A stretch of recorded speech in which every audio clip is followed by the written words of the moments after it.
What is going on, guys? So as you can see, it's a little bit rainy here today, a little bit gloomy, so thought I'd take the opportunity to work on the bike a little bit. So we're gonna do some front end stuff, kind of a 2-in-1 install video, but we have the BUNG King Crash Bar. That's what we're mainly putting on there today, as you can see from the title of the video. And then this is a new brake arm, actually, from Cross-Thread Cycles.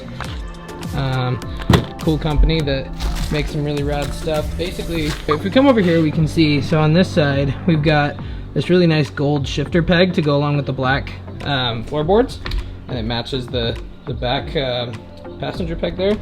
If we come around to the other side, we have the stock brake arm. No. So when I look down and I see that it's, you know, not matching, it just bugs me. So basically we're gonna be installing that new brake arm so that everything matches. And then this is another really cool part from Harry's. Like I said, the previous video makes really cool custom 3D printed parts. That is a new oil cooler cover, so that's gonna be going right there.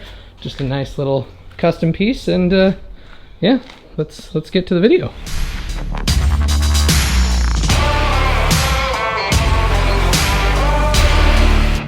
Alrighty guys, so the first thing that we're gonna do is install this new oil cooler cover. Now, fair warning with this video, I ran into a lot of technical issues, but installing this thing, super duper easy. It's literally just one screw at the bottom, and then there's these two little plastic clips at the back there.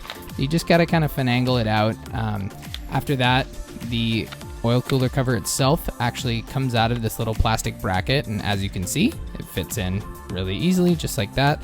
And then it's just a matter of getting it clipped back into place and reinstalling the screws. So super duper easy install on this. Doesn't take hardly any time at all. As always, when you go to reinstall the screw, make sure you use a little Loctite. It never hurts. Well, usually doesn't hurt, especially with your Harley. You don't want things vibrating out of place, but either way, just, you know, better safe than sorry. But after that, you should be buttoned right back up. There you go, guys. There's the first part done. I really like that. I think it adds a nice little bit of custom flavor to the bike when you're really looking for it. But yeah, on to the next part. Now we're gonna do the crash bar.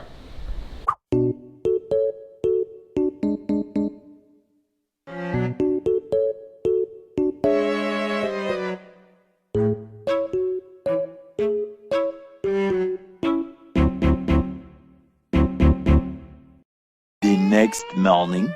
Okay guys, so here we are, day 2. I couldn't finish up on day 1. I got a little bit distracted, called away. It's a little bit windy out here today, so forgive me if the leaves blowing around or a distraction or anything. I'm also probably just gonna end up voicing this over later. Get rid of all of that. So won't be a huge deal, but either way, let's get on with the second part of the video. Alright guys, so now that we're actually able to work on the rest of the project, the first thing you gotta do is remove the 2 bolts that are keeping in your foot controls, either on the left side or the right side, depending on which side you start on. I started on the brake side here, as you can tell. So the 2 bolts that hold in the foot controls also kind of support the brake arm as it's connected to the master cylinder, but that's kind of the next step.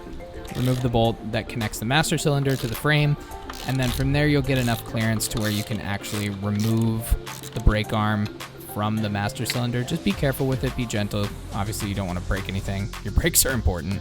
So then you take a Torx bit to the actual brake arm, and once you get that disconnected, you're ready to move on to the next step.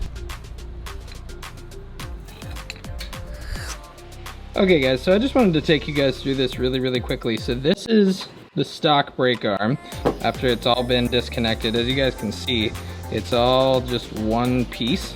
And then a lot of these aftermarket brake arm kits, like this one from Cross-Thread, they come in kind of these like multi-piece kits. They're really nice. At least this one's really nice because it gives you Loctite, it gives you all the hardware that you need, but it just assembles in multiple pieces. So my recommendation is assemble the brake arm first so that it's easy to reattach as the stock one would go on, and also save all of your stock hardware to actually mount it up, because all of that's going to stay the same.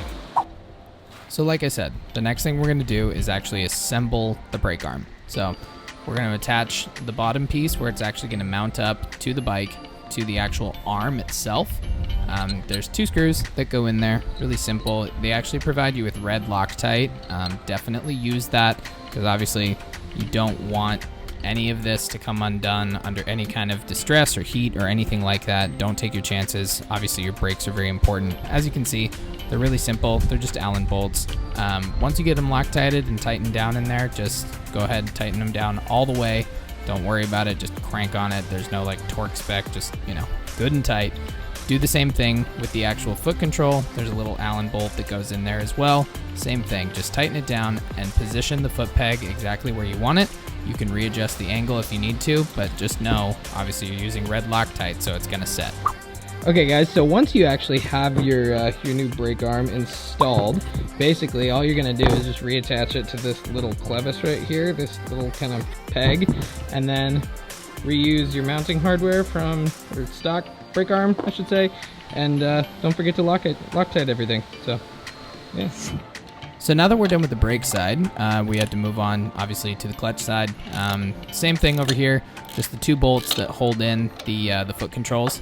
They're very tight, obviously, so if you can use a breaker bar to get them loosened, start with that. I didn't have one, so I just had to keep going with this kind of like bendable socket that I had, but, you know, made it work, kind of fin-angled it, and then you can go ahead and take that all the way off. You're actually going to need to take it all the way off to install the crash bar. So obviously that is the next step that we had to take care of. All right guys, so now we are finally ready to get the actual crash bar itself installed, but one thing to note, for the master cylinder switch, you're gonna need to use one of the stock bolts out of your shifter side peg, just because the stock master cylinder bolt won't be long enough to reach, but all the other hardware that you'll need to install it is included. You got to take out these little block offs in here, which can be kind of a pain, but once you get those out, you have all your mounting holes, all your hardware, really easy to install from there. So I'm not gonna lie guys, trying to get the crash bar on myself turned out to be a little bit trickier than I thought it was gonna be. For whatever reason, I don't know, it just didn't want to fit the right way, but the process itself is actually pretty simple. You just got to fit the screws in where they need to go, but as you can see, for me it was a little bit of a struggle, so I actually kind of had to turn the camera off so I could actually focus and install it right. But eventually I was able to do it. Once you get those 2 front screws in, then after that, just go ahead and reattach the 2 screws that go in for the foot controls. Obviously at this point I had already reconnected the brake arm, and after that it's really simple. All you got to do, like I said, just put those 2 screws back in, tighten it all back down, make sure you torque it to spec too. Obviously your foot controls, especially your brake, is very important. Then just make sure it all still functions and nothing got screwed up, and you should be good to go. All right guys, get a shot out of the way. But there you guys go, now you can see it. That's what the crash bar looks like when it's all installed. Make sure you get all your stuff torqued up. I'll be doing a follow-up video to kind of do a review on it. And yeah, hope you guys enjoyed the little install. I think that new brake pedal looks great also. And yeah, I'll see you guys in the next one. Later.